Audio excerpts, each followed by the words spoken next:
السلام علیکم ورحمۃ اللہ وبرکاتہ۔ محترم سامعین اور ناظرین، چونکہ آئندہ کل یوم عرفہ ہے اور یوم عرفہ کی فجر سے لے کر 13ویں ذی الحجہ کی عصر تک تکبیرات تشریق پڑھنا واجب ہے، تو اس سے متعلق چند مسائل بیان کرنا مقصود ہے۔ سب سے پہلی بات کہ تکبیرات تشریق ہر فرض نماز کے بعد ایک مرتبہ پڑھنا واجب ہے۔ بعض لوگ اس کو 3 مرتبہ پڑھنا ضروری سمجھتے ہیں یا سنت سمجھتے ہیں، تو یہ صحیح نہیں ہے۔ تکبیرات تشریق شہری کے اوپر، دیہاتی کے اوپر، مقیم کے اوپر، مسافر کے اوپر، مرد اور عورت سب کے اوپر واجب ہے۔ تکبیرات تشریق قدر بلند آواز سے، یعنی مردوں کو قدر بلند آواز سے پڑھنا ضروری ہے۔ بعض لوگ یا تو پڑھتے ہی نہیں یا آہستہ پڑھتے ہیں، تو ضرور ان کو پڑھنی چاہیے اگر نہیں پڑھتے، اور قدر بلند آواز سے پڑھنی چاہیے۔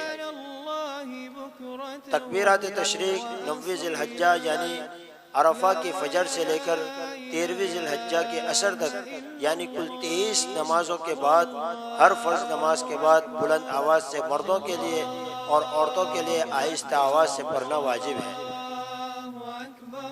اگر کسی آدمی کی جماعت نکل گئی ہو یا جماعت کے ساتھ اس کی چند رکعتیں نکل گئی ہو، تو اس کے لیے بھی ضروری ہے کہ اپنی نماز مکمل کرنے کے بعد تکبیرات تشریق پڑھے۔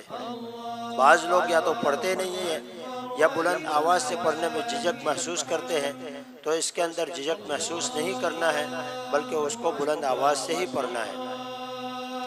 اگر کوئی آدمی نماز کے بعد تکبیرات تشریق پڑھنا بھول گیا اور اس کو نماز سے منافی، یعنی نماز کے منافی کوئی چیز کرنے سے پہلے یاد آ گیا، تو اس کے اوپر بھی تکبیرات تشریق پڑھنا واجب ہے۔ نماز کے منافی کوئی چیز، مثلا اس کا وضو ٹوٹ گیا، یا اس نے کسی سے سلام پھیرنے کے بعد بات چیت کر لی، یا صف سے اٹھ کر چلا گیا، ایسا کوئی بھی کام کیا، تو پھر اب اس کے اوپر تکبیرات تشریق واجب نہیں ہے۔ اس صورت کے اندر اس کے اوپر استغفار کرنا ضروری ہے، لیکن اگر ان چیزوں کو کرنے سے پہلے اگر اس کو یاد آ گیا، تو پھر اس کو تکبیرات تشریق پڑھنا اس کے لیے واجب ہے۔ تکبیرات تشریق اگر کوئی آدمی ایام تشریق کی کوئی نماز اس کی چھوٹ جاتی ہے اور اس کو وہ ایام تشریق ہی کے اندر قضا کرتا ہے، تو اس قضا نماز کرنے کے بعد بھی اس کے اوپر تکبیرات تشریق پڑھنا واجب ہے۔ لیکن اگر کوئی آدمی ایام تشریق سے پہلے کی قضا ہوئی، اگر کوئی نماز ایام تشریق میں قضا کر رہا ہے، تو پھر اس صورت کے اندر اس قضا نماز کے بعد اس کے اوپر تکبیرات تشریق پڑھنا واجب نہیں ہے۔ تکبیرات تشریق عید کی نماز کے بعد بھی پڑھنی چاہیے۔